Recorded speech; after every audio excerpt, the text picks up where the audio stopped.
Ja, po 30 letih sem ostala brez zaposlitve in ugotovila, da se je v tem času zelo veliko spremenilo, predvsem na tehnološkem področju. Da 70% starejših odraslih se ne vključuje v izobraževanje zaradi tega, ker menijo, da dodatnih znanj, spretnosti, veščin, kompetenc ne potrebujejo. Tako da vse je klapalo dolga leta, potem s tole globalizacijo, s tem odprtim trgom, se je pa zadeva sesula.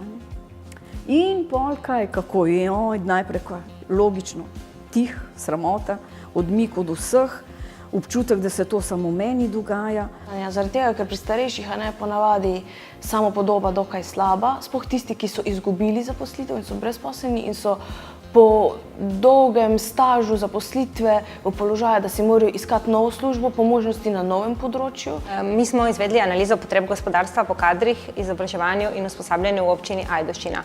Takrat smo podjetja spraševali, kako oni ocenjujejo, katera so tista znanja in spretnosti, ki jih njihovi zaposleni potrebujejo.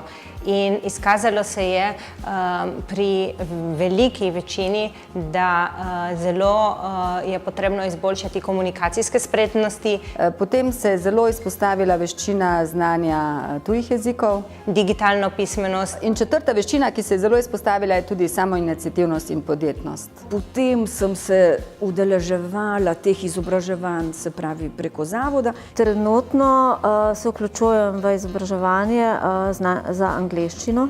Tudi računalništvo mene to zelo zanima. 13-14 certifikatov od računalništva, tretje, stoto, vse, kar je bilo, jaz sem vse hodila, finančno opismenjevanje, v glavnem ni da ni. Nad 50 je že problem, da dobijo novo zaposlitev, oziroma tudi se pojavlja starostna diskriminacija strani delodajalcev. Ker v Sloveniji je ena izmed najnižjih zaposlenosti starejših med 55 in 64 letom.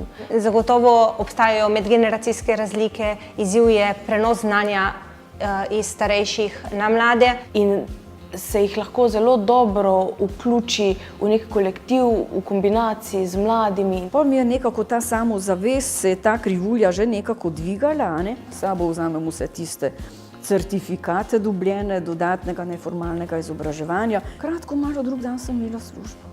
Sem zaposlena celo za nedoločen čas. Sem si ob delu našla še dodatno zaposlitev pogodbeno. Zagotovo je tukaj potrebno sodelovanje, nujno sodelovanje med izobraževanjem in gospodarstvom. Za delo z ranljivimi skupinami bi pa rekla, da je predvsem potrebno zaznavati potrebe ranljivih skupin, jih poslušati. Če bi imela neomejene možnosti, bi si želela, da imamo več časa za individualno delo in da se lahko dejansko posvetimo vsakemu posamezniku. In nekoga imela, da me podprl, pa rekel, daj, nekaj drugega, pa sej bo, Ni bilo in ni.